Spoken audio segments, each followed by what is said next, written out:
নমস্কাৰ।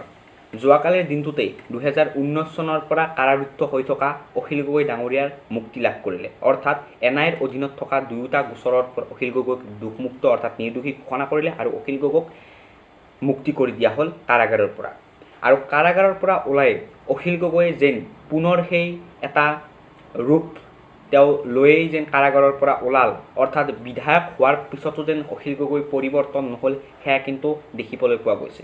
অৰ্থাৎ অখিল গগৈয়ে এটা ভিডিঅ'ত তেওঁ কি বুলি কৈছিলে সংবাদ মাধ্যমৰ আগত প্ৰথমতে চাই লওক। মই শুনি আছোঁ গুৱাহাটীটো আকৌ চৰকাৰে বোলে উচ্ছেদ কৰিব খুজিছে। মই এতিয়া বাহিৰলৈ ওলালোঁ।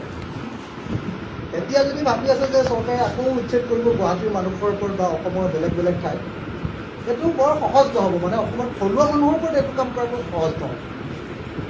মই ৰাইজৰ লগত আকৌ যাওঁ, মোৰ লাগিলে MLA চিট ভাগি যাওঁ, তথাপি মই ৰাইজৰ লগত আছোঁ। ভিডিঅ'টোত আপোনালোকে দেখা পালে যে অখিল গগৈ ডাঙৰীয়াই এইদৰে কৈছে যে মই এতিয়া ওলাই আহিলোঁ আৰু মই ওলাই আহিছোঁ, গতিকে এতিয়া আৰু চৰকাৰে উচ্ছেদ চলাব নোৱাৰিব। মই শুনিছোঁ যে গুৱাহাটী আৰু অসমৰ বিভিন্ন স্থানত চৰকাৰে পুনৰ উচ্ছেদ আৰম্ভ কৰিছে, গতিকে মই ওলাই আহিছোঁ আৰু এনেকুৱা হ'বলৈ দিয়া নহ'ব, থলুৱাৰ ওপৰত এনেকুৱা ধৰণৰ অত্যাচাৰ কৰিবলৈ দিয়া নহ'ব। এতিয়া প্ৰশ্নটো হ'ল, যিসকল লোকক আচলতে চৰকাৰে উচ্ছেদ কৰিছে সেইসকল জানো থলুৱা লোক?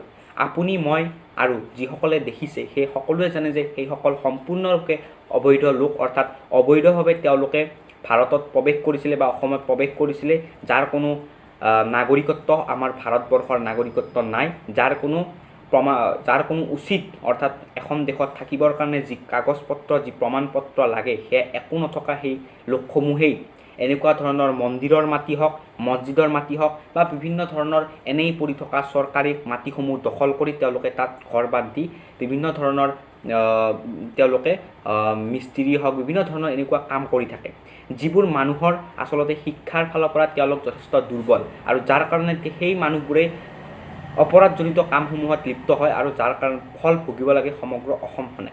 গতিকে অখিল গগৈ ডাঙৰীয়াই আচলতে কি বুলি ক'ব লাগিছিল যে মই শিৱসাগৰবাসীৰ মৰম আৰু আস্থা লৈ ওলাই আহিছোঁ, গতিকে মই এতিয়া একাগ্ৰভাৱে শিৱসাগৰবাসীৰ বাবে কাম কৰিম, অসমৰ বাবে মই কাম কৰিম, মোৰ অনুৰাগীসকলক ইতিবাচকভাৱে মই লৈ যায় এটা ইতিবাচক দিশত মই কাম আৰম্ভ কৰিম। কিন্তু তাৰ পৰিৱৰ্তে যেন সেই আগৰ দৰেই অবৈধ সংখ্যালঘু প্ৰীতি অখিল গগৈৰ মূৰত এতিয়াও আছে।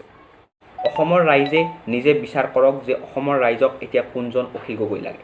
অখিল গগৈ সেই আগৰজনেই হৈ থকা যেন এতিয়াও কিন্তু মোৰ অনুভৱ হয়। অৰ্থাৎ শিৱসাগৰবাসীয়ে যি আস্থা আৰু বিশ্বাসেৰে তেওঁক বিধানসভাৰ মজিয়ালৈ পঠিয়াইছিলে, সেই আস্থা আৰু বিশ্বাস ৰাখিব পাৰিবনে অখিল গগৈ, নে সেই আগৰ দৰেই হৈ থাকিব অখিল গগৈ? গতিকে প্ৰশ্নটো ৰাইজৰ কাৰণে এৰিলোঁ। গতিকে এনেকুৱা ধৰণৰ ভিডিঅ'সমূহ পাই থাকিবৰ কাৰণে মোৰ চেনেলটো ছাবস্ক্ৰাইব কৰিব আৰু ভিডিঅ'টো লাইক কৰিবৰ কাৰণে নাপাহৰিব। ধন্যবাদ। জয় আই অসম।